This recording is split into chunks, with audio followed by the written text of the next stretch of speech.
Welcome everyone to this week's IPLD sync meeting. It's April the 6th, 2020.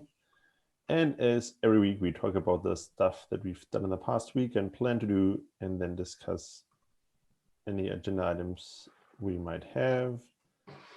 And also, please put your name on the attendees list. Although most people are there already because I've copied from the last week. So I start with myself. I actually couldn't recall what I've actually done last week, but one of the things was that I still did multi-formats stuff, or as it was the week before, but now things got merged. And this leads to the proper blog API, which I will be working on this week. And I've also, as discussions came up on the Rust IPLD stuff, that I basically promised that this week I will get some code working with the blog API so people can see it and see how it works, because even the issue on the Rust IPLD side is outdated. And there's still a PR open for Rust CID, but my main reviewer, Friedl, is currently busy with Filecoin, and I don't want to, it's not super urgent, so I just wait for him to have time to review it, but it also probably happens this week or next week. And then just additional note that I will be off on Friday and Monday. That's all I have. Next on my list is Michael.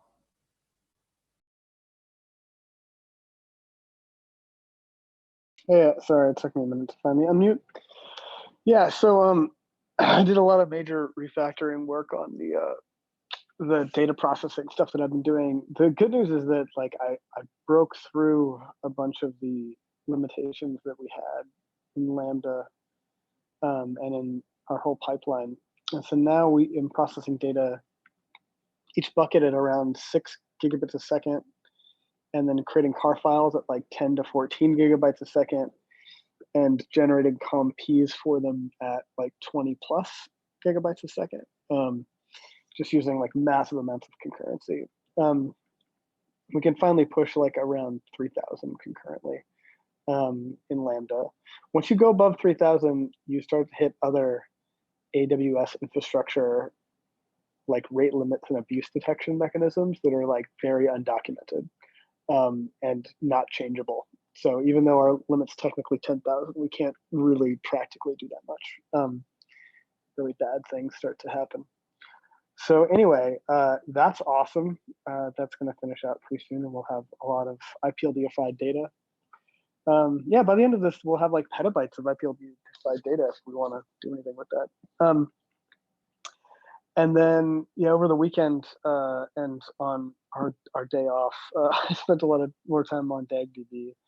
The thing that might be interesting to you all is this graph store interface that we talked about for a while, something that's not just storing blocks, but also trying to understand some of the graph information, does it have a complete graph, and what are the links that it can do better GCs? I basically built that somewhat to the specifications that we've been talking about. And I now also have a replication between two stores that have that graph information. So you can very efficiently not parse through an entire graph of information in order to figure out if you need any of the data from one end or the other, and who has what. So that's pretty cool. The tests for that are 8 to 10 times the size of the actual implementation. It's an unbelievably difficult thing to test for. So that's cool. That'll get merged pretty soon, and I'll point people at it when it's in a slightly better state. Right now, there's only an in-memory implementation, and I want to finish up the implementation on S3 before I consider it kind of stabilized. But yeah, it'll be interesting for y'all to look at, since it's something that we've talked about for a while. So, and that's it for me. Next one is Rod. So for me, it's all about Bitcoin this week.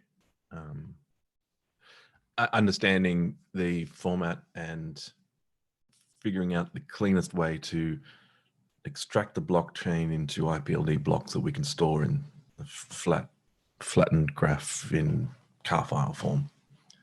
And it feels like a rabbit hole. I expected this, but there's a rabbit hole here that of a nature I didn't quite expect, but it is raising interesting questions that I'd like to get clarity with the team about. I'm aiming to do a PR sometime this week on this to get discussion that would help me form an approach here. But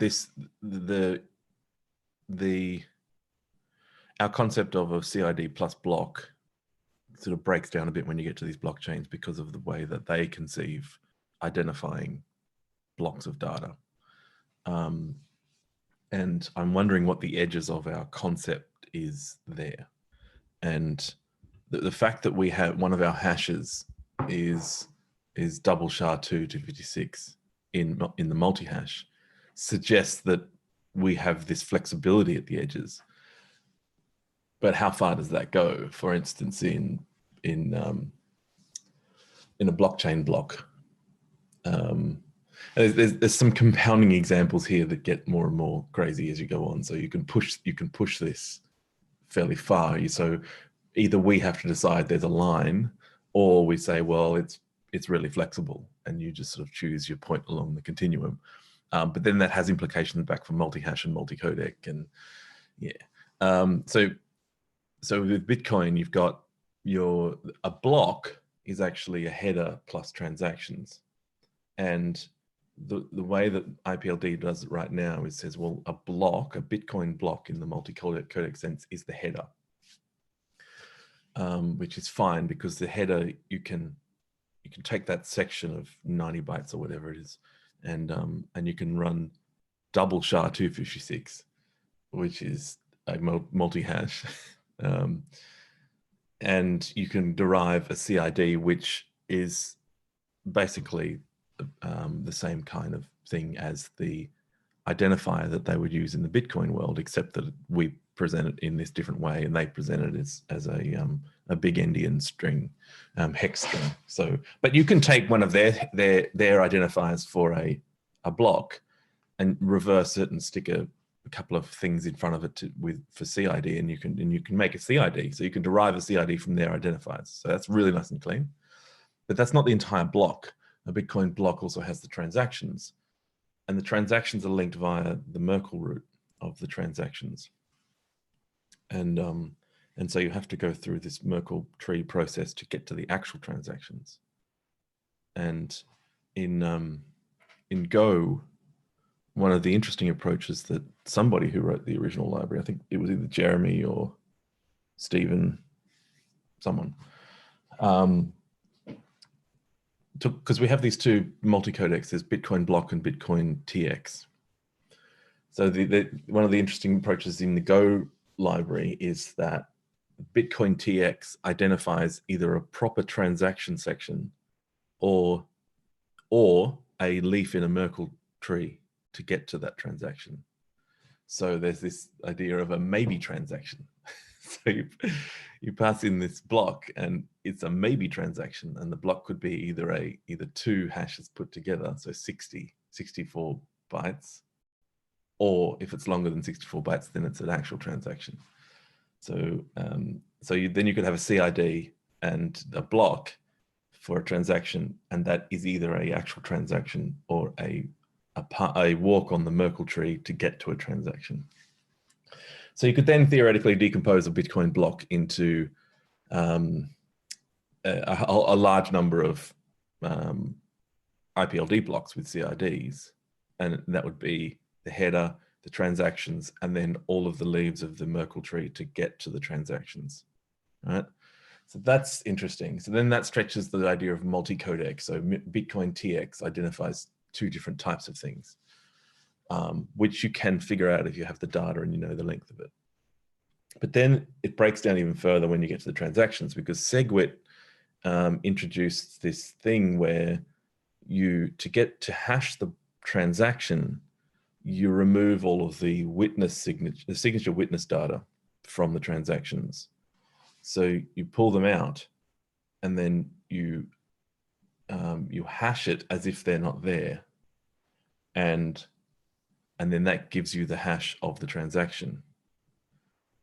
So you can't then just take the raw binary data and apply it double SHA-256 and get an identifier that's the same kind of identifier as they use. You either have to follow their rules, which I think will give you, there is another path to get to all the data properly hashed, but it would probably involve creating another multi-codec, at least another multi-codec, and then adding additional IPLD blocks in this tree, in this weird looking tree. Or back to my original point of, we stretch the concept of what a hash is, and potentially you could do something like say, well, this block is hashed with Bitcoin. And that simply means that you can take a block of data and derive a hash from it that happens to include a double SHA-256 plus a Merkle tree plus more double SHA-256s with this weird SegWit thing. And that's just, the hashing algorithm is all of that stuff. And it can be derived from the data. But it's not a classic hashing algorithm in the sense that it's not a SHA-256. It's a Bitcoin method of deriving a clean hashable thing identifier from a section of data. And then you could throw out the Bitcoin TX multi-codec and just say this is just a Bitcoin block with Bitcoin hashing. That's one approach, but there's a bunch of other approaches you could take too. And it all goes back to where are the edges of our flexibility around the idea of a multi-hash or a multi-codec, and what is a CID plus block meant to do together? Well, my question is, like, in their addressing, do they actually have like all of these hashes for what they consider an address to be? So, like, this is a better question. That data that they leave off when they hash that block data, where is the pointer to that data? Yeah, I know. Yeah, so that's the bit that I'm working on right now, because that has left me a bit bamboozled. But I think it gotta be somewhere. I mean, they can't just like have. Yeah, I know. But the whole point of it was that they wanted to remove it from the standard hashing algorithm because people were using it to do hacky things with mining, because they had this whole section of witness data that then they could fiddle with to do more efficient mining, and then people were inserting garbage data and stuff, and it just became a mess. So the idea was to remove that from the process. But I believe that there is a pointer to a hash of all these things. There's a pointer to the root of a Merkle tree to all of these things that is stored in a field of the first transaction of a block. I haven't figured out exactly how that works, because there's a bit of an inception thing going on there, but I believe it's still part of an intact tree.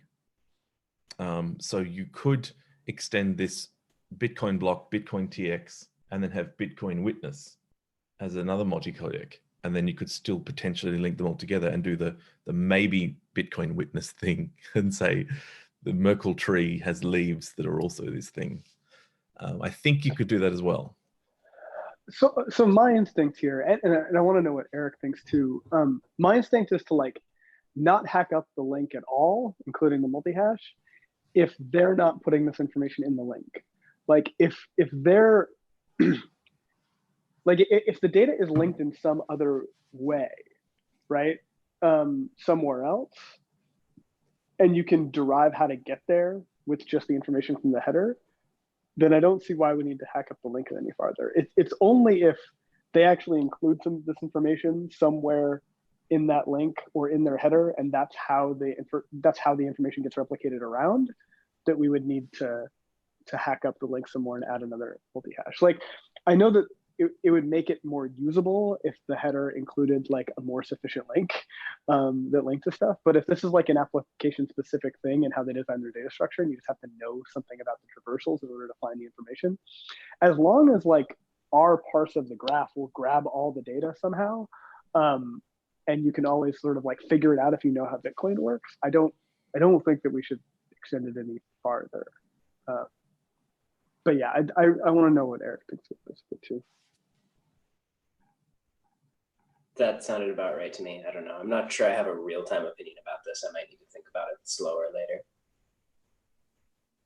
So we could, right now, both JavaScript and Go libraries will give you a clean mapping of Bitcoin block CID to Bitcoin header if you feed it the first 90 bytes. So you take a Bitcoin block and you slice off the first 90 bytes, feed it in, you'll get a nice block to CID mapping. We could make it so that you just feed in a whole block and it'll do the same thing and just give you a Bitcoin block plus CID, and that's just using the double share of the 90 bytes. And then just say, look, you got here from this. If you know how to get into a header, then you'll be able to use it to walk into the rest of this block, as long as you've got the rest of the block in the data. But right now, we've already introduced this concept of slicing off a header and saying, no, this is the block. It's the 90 bytes. So we'd have to walk that back and say, no, we don't do any slicing. It's either block or not.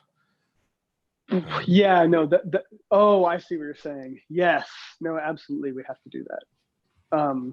We have to do what? Like, I mean, so like, if we're going to fit these into our block storage mechanism, there can't be data in the block that isn't hashed.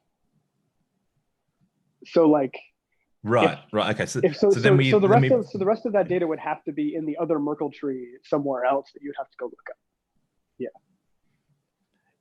Right, but like it's hashed in the sense that you have a link to it in the Merkle root, but then that really breaks down our IPLD ideas that you have to jump to another link. But this all breaks. Like this would break in IPFS when they finish this migration to multi-hash storage, because like for them, like the block is stored by multi-hash, and the multi-hash has to validate the block when it comes out. So if there's data on the block, so like you can't like have extra data on the block. Right. So we would basically only store the header by that CID, and the other data you would only be able to get it through some other lookup mechanism in another tree. So this is back to my point about stretching the multi-hash concept, because already we've done that by introducing double SHA-2 256, which is that's not a standard hashing algorithm. That's SHA-2 256 times 2 that we introduced for Bitcoin. So already we're saying, oh, there's a weird hashing algorithm that you've got to do here. You can't just look it up in a normal hash table. It has to be, you have to go and implement this somewhere else, because I don't think multi-hashing or any of those libraries implements this themselves. So it's the double 256. So you could do the same thing. Sorry. What is the double 256? The double 256 is just like it's just applied. It's 256 applied twice to the header. Yeah. Okay. Well, no, I mean that's like a valid hashing function though. Like that's agnostic. Like we could throw any data out of that and get a hash, right? And we'd be good. Like I mean, it would be a silly thing to do, but like you could do it theoretically. I think that like where we may have messed up is that like that.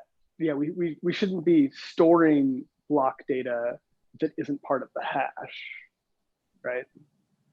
Like that's where I think that we may have messed up. Okay.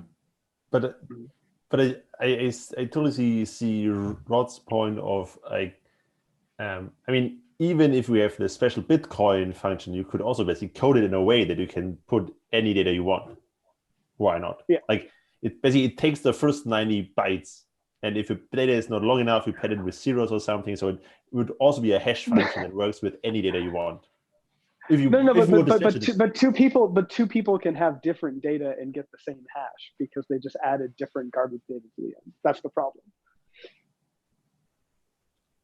Yes.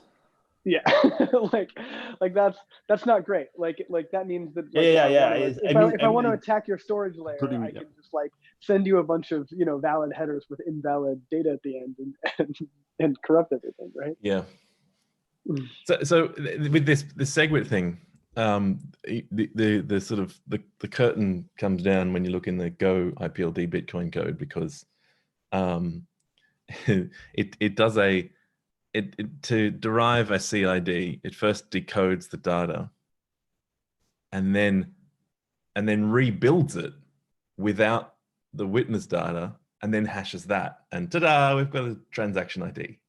But you've just discarded this witness data that was on there to get your CID. Now, I don't know if that currently maps directly to the transaction IDs that you would expect from the Merkle tree, but it already in Bitcoin Go IPLD, it's doing a discard to do a hash. It says, okay, let's decode this thing, this object that we have. Now let's just put aside part of it, put it back together again, and then hash that. So wait, so it contains a hash of all the data, and it contains a hash that doesn't include all the data. So no, so all the hashes are on part of the data. So here's my problem right now. Okay, I've got a decode in JavaScript. I can decode an entire Bitcoin block. It all comes out, all the pieces, but then I'm doing my tests have got, okay, well, this is the structure in JSON that the Bitcoin API tells me that this block contains. And this is the structure that my code tells me it contains. And then every 5th or 7th transaction identifier is wrong because they're the ones that contain this separate witness data. They're the SegWit transactions. Because the way that I've been able to derive hashes just by simply saying, because my hashing algorithm is it just says start chunk, end chunk, do double SHA-256 over that section, and that should be the identifier. And all of them are wrong for the ones that contain SegWit data. So I need to, I think, and that's what I have to verify today or tomorrow, that if I was to do that, but basically decode the block and then reconstruct it without the witness data, I would get the same identifiers that they're using, and then I would pass. But then I'm not hashing the same thing. I'm not hashing the entire data. I'm putting aside part of it and saying, no, we're not going to hash that bit, which is what SegWit was all about. That was one of the reasons about it. It was removing it from the full hash algorithm. But then there's that question of, well, it's got to be linked somewhere. Yeah, I agree. It does. It's just weird to me that it wouldn't be. But on the face of it, their transaction IDs don't include part of the data of the transaction. Yeah, and I need to think about where that data actually exists. Well, anyway, that's the thing that is it's been plaguing me for days now. Exactly how is this thing linked, and is it linked in a consistent way? And if it is, does that mean we need to include another multi-codec that gets you to that? And then are we okay with some of these multi-codecs actually pointing to leaves of a Merkle tree? And then having these maybe decoders. Yeah, I'll think about this some more. Right. I know that first part is wrong though. Like I know that we cannot be storing blocks that have data in them that isn't hashed as part of that isn't part of the hash. Like that will break a bunch of our stuff. So we need to get out of that. So that's fine. The first any Bitcoin block in their sense has to decode into many blocks in the IPLD sense. So that's what you're saying there. And we can't just store, and right now we could just store the header. We could make a stream of headers. We've got all the code to do that right now. But then we're discarding the massive chunks of the real data of transactions. So we have to do something with that. Yeah, we just need to figure out where somebody's linking to it. Yeah. And what I imagine is that we'll probably have to either add a codec or repurpose that TX codec or something, because to basically point at the transaction, basically a pointer a block that points to the transaction and to the other underlying data that is part of the hash, I would imagine. But we'll see. I don't know. Anyway, I mean, somewhere in the chain that data is being referenced. So we just got to figure out where. Okay, well, I need to yield my time because I've just taken up most of it. So Eric probably needs to have his go.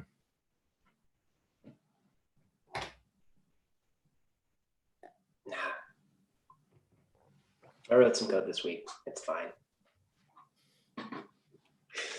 Okay, I can say a little more than that. So last week I talked about having some fun issues in selectors being too eager to explore some forms of trees. Solving that problem in general is probably going to be hard, but there's a little bit of new code this week. So there's now a traversal skip me value that can be handled. And so when a user provides a link loader callback to do some of the work in a multi-block traversal, one of the things it can do now is just return the skip me token. And it does what it says on the tin. It will cause the traversal logic to skip. So you can use this to implement memoization by CID pretty trivially.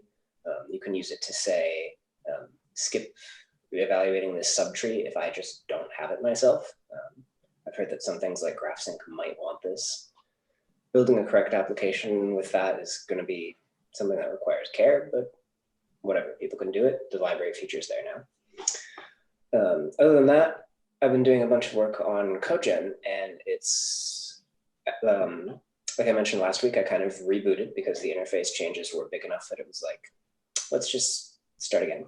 And it's continuing to go really, really well. So struct CodeGen has been implemented again. And in addition to that, now representations and tests for both the type level and the representation level interpretation of the struct, and tests covering iterations for both. They diverge, by the way. If you have a struct that has, let's say, 5 fields, and some of them are nullable and some of them are optional and some of them are both, the iterator might say, it will always say 5 for the type level iteration because it will tell you each of the fields and it will tell you even if they're absent explicitly. And the representation level iterator might say it's only got 3 if 2 of the optionals are absent, right? So all that stuff is works and has test coverage. I think this is farther than the previous generation of CodeGen got, honestly. So the interfaces are really helping and it was worth it. Yeah. Also learned a couple of new things about the Go compiler again that made this a lot easier. It turns out that a bunch of this I'm able to implement it. So it's using the same memory to describe a bunch of these types, but I can cast the pointer types in just such a way that I can decorate them with different methods for the type level representation versus the representation. And so that's just making the whole thing really efficient and nice. And I'm really excited. I'm coming up with some interesting questions about how nullables and optionals work, though. The way they're defined right now is you can say nullable in list values and in the values inside maps and in struct fields. And you can say optional also on struct fields, but not on the other situations. Because if something isn't in a map, it's just not there, right? Whereas in a struct, it makes sense for us to be able to explicitly say something is absent because we have a finite number of known field names. And in a map, you don't. So this is all well and good. And we ended up choosing to do these things as special modifier keywords in the context in which they're used. And this also mostly works. But one situation I've been staring at a lot lately and wondering if this is working the way that we want is at the very root of something. If I want to unmarshal some serialized document, and at the very root of it, I want to accept either like some whole struct or none. That's actually kind of hard to express in the current syntax because we did previously consider, it's worth mentioning, having a syntax that says like type foo is the type name, nullable bar being some other type. We decided not to do that because it would mean that you could write chains of descriptions in which you would end up implicit, when we resolved it, you would have nullable, and that doesn't make any sense. We didn't want to make that syntactically expressible, so we don't allow type definitions like that. But this makes it hard to put a nullable at the root of a document if you wanted to do that for some reason. Is this good? I don't know. I'm rethinking it. This one, it turns out you can work around because you can write a kinded union where null is one of the kindeds. So for as often as somebody, Means. yeah, so powerful. So this is a little verbose, but it works. It can describe the correct behavior. And I think for as often as some end user wants to do this, that being a little verbose, maybe that's actually desirable. It's about right. But if we wanted to express allowing a whole document or absent, I don't know how to express that in the current system.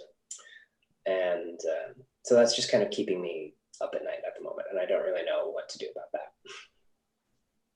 I don't know if anyone else is going to have any thoughts on that. And I won't push for them now because it's kind of it gets weirder the longer you look at it. This is only the case at the root of a schema where you can't do this. Is that what you're saying? Yeah. Yeah.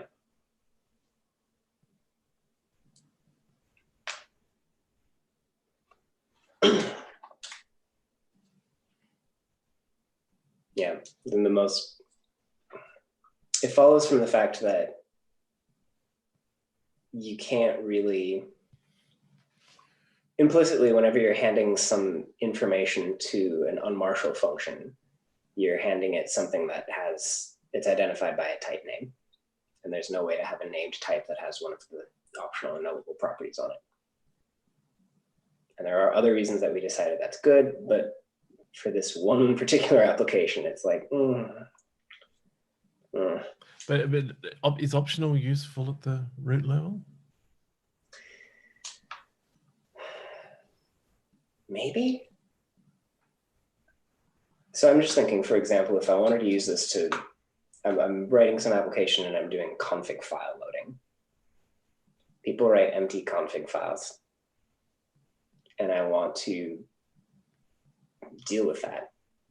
And it's certainly possible to load enough features onto like the different kinds of error types so maybe we could just say that this is, you get error empty document, and that's just a special error type that exists.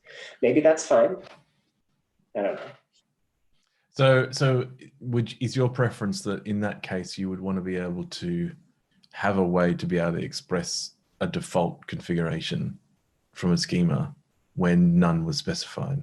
So using optionals to be able to derive a default for pretty much everything in that document.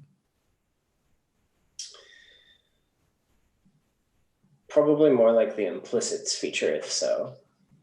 But implicit, yeah, right. Yeah. Although no, because implicit's about encoding. Optional is more. Yeah, no, that seems like it's pushing into application level concerns. So it does seem like more just having the signal that no, there's nothing specified should be enough to push that back up into the application to say, okay, well, that invokes some special logic about what that means. Yeah, I think it's something that definitely can be solved by pushing this information into the error codes. I'm just wobbling on whether or not that's desirable, because I don't know, it makes me a little twitchy because I sort of have I have a decent amount of fear around the error handling right around like EOF errors. It seems to me like those are just a pernicious source of bugs, and I wonder if we're producing one of those bug factories by not treating this case. Maybe it's fine and it's the nature of the beast, but I'm a little not super confident or comfortable in it. But maybe that is the best way to handle it. I don't know. It's something to put on the slow cooker in the back of your mind. If you come up with ideas that seem especially good, chat about them. You have an issue about this, don't you? Though I think I saw an issue open. I think I posted a short gist to a couple of people because it's not really well formatted. It was just my brain. I should clean it up and post it somewhere more discussable. Okay. Yeah.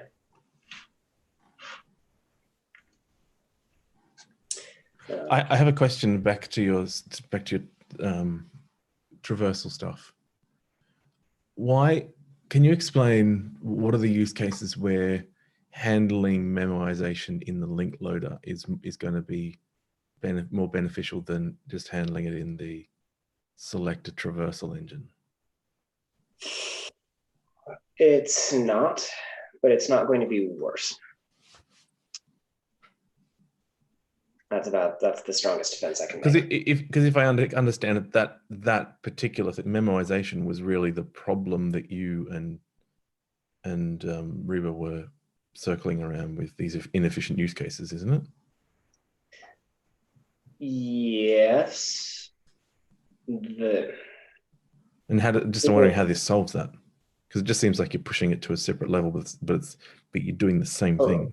Yes, absolutely a punt. So the correctness of memoization is trickier than it looks at first glance. You can't just do memoization by CID for all selectors, and right, yeah, because some you need to go back into in a different way and look for different things. Yep. Right. Right. Sucks. Okay.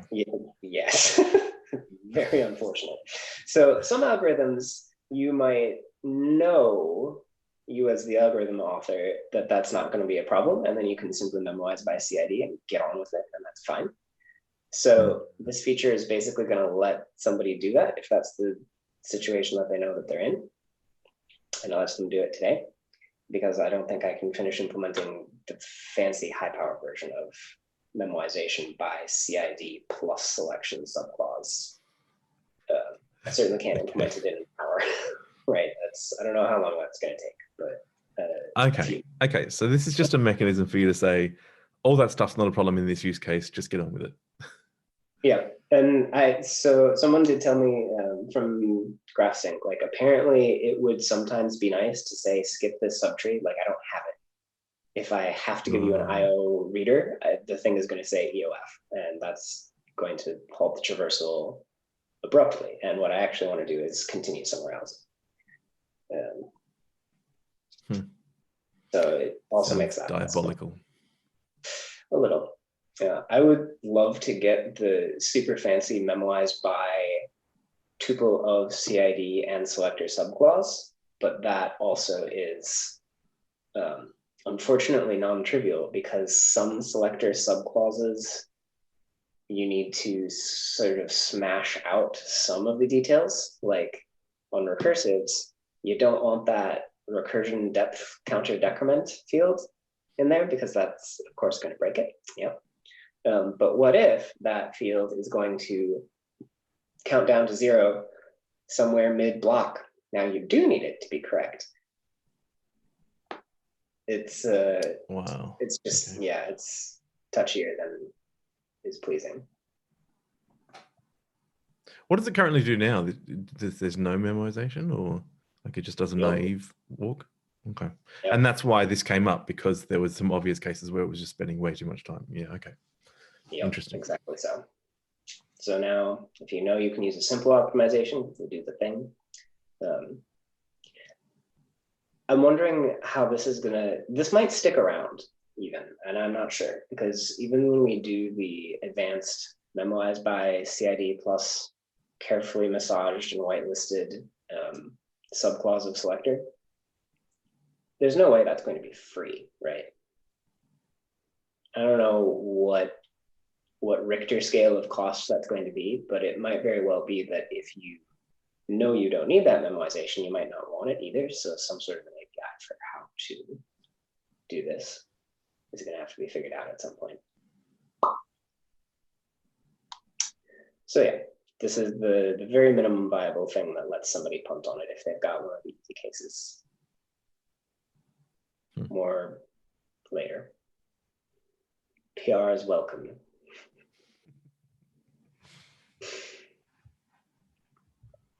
Just an extra follow-up. Apparently, we're not the first ones who ran into this. Just in Filecoin land, they just plowed through that somehow and moved on. In Filecoin land, they encountered this problem in one other case and they wrote a different selector that didn't encounter that case. Yeah.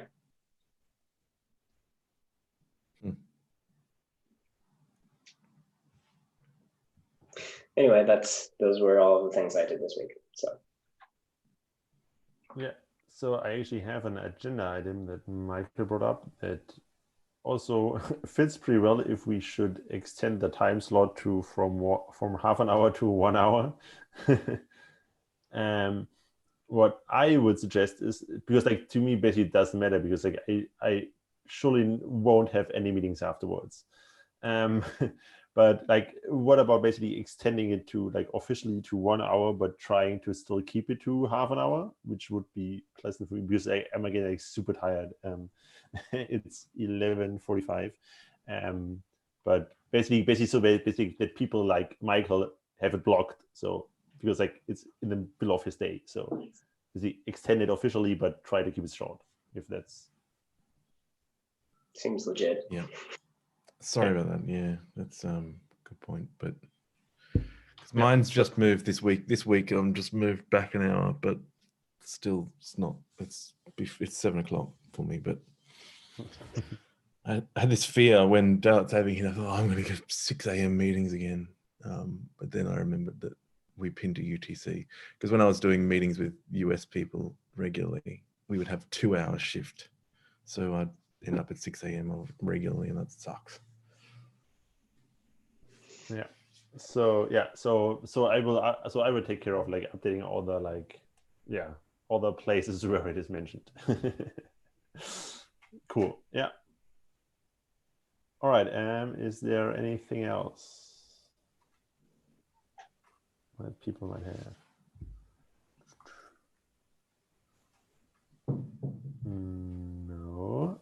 Then about next week, I will be off, so I guess you still meet on Monday, but I guess you will manage to do it without me, I guess. Does someone have host access? I presume Michael does. Yes, Michael should. I do. I have no idea how to do the live streaming. But... Like, does anyone? Yeah. So I stopped the meeting because it's totally not interesting for anyone else how we deal with making this meeting run. So I will say goodbye and then we discuss it afterwards. Okay. So goodbye, everyone.